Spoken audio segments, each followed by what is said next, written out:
We're here with Usha Menon of Management Centre Asia, and we're at the Global Fundraising Futures Seminar in London. Usha, you're one of the speakers today. Would you like to tell us what you're covering?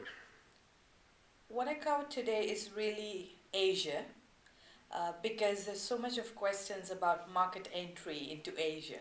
So one of the key topics of my presentation is not just what's happening in Asia, but more helping the participants to understand what's the next practice, as opposed to just the best practice.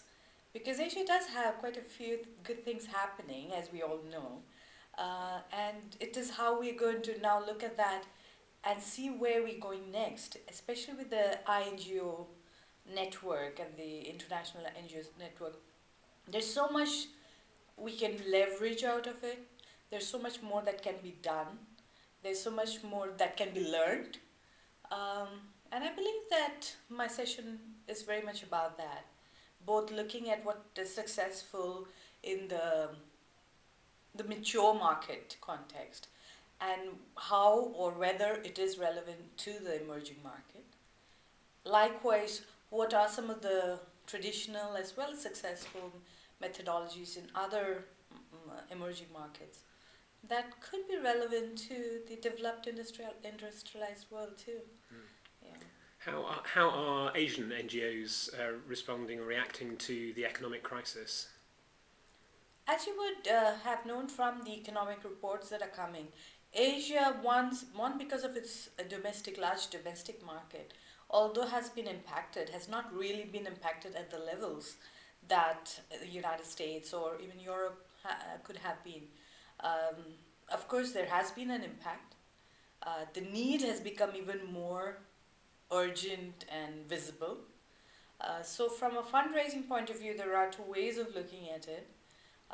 It provides people an opportunity to take stock of life in general, not just the economic side of it, but life in general. And realize that there is more to life than just the profits and returns on investments and so on and so forth. So there is that one segment that's really very ready for being actively engaged if they were given an opportunity. And the other side, of course, is those who have had difficulties. In fact, one of the biggest donors in Singapore bought AIG shares when it dipped at $1 million.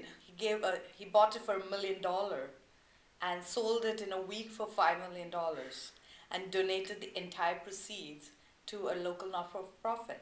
So even at the height of the crisis, there are people still looking very creatively, very entrepreneurially on ways they can make a difference. And as the Chinese themselves would say, in this particular case, the gentleman being of Chinese ethnic origin, they're risk takers, they're great gamblers. So you can bring in some of those elements into the fundraising.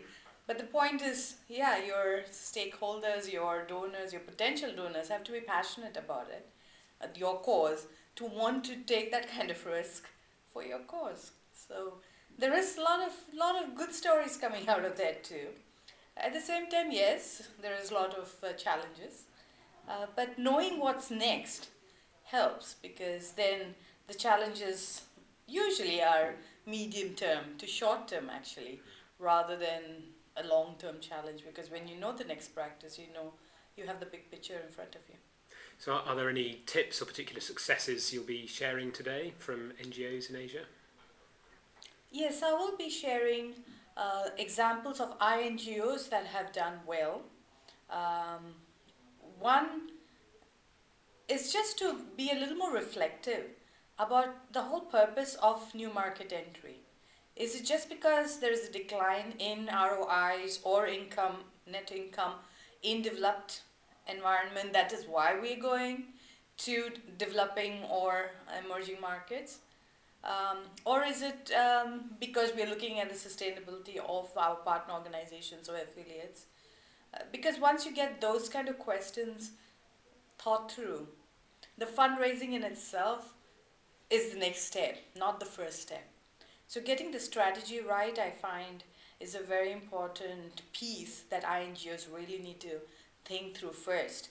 The methodologies, whether it's major donor, whether it's mass marketing, whether it's new media, networking, all that falls into place once you know for sure exactly why you're there and what you plan to be there and where you want to get to. And the rest of it, I hope. So the two sessions that I do, one I really look at the strategy, and the other session I look at the methodologies. Usha Menon, thank you. You're welcome.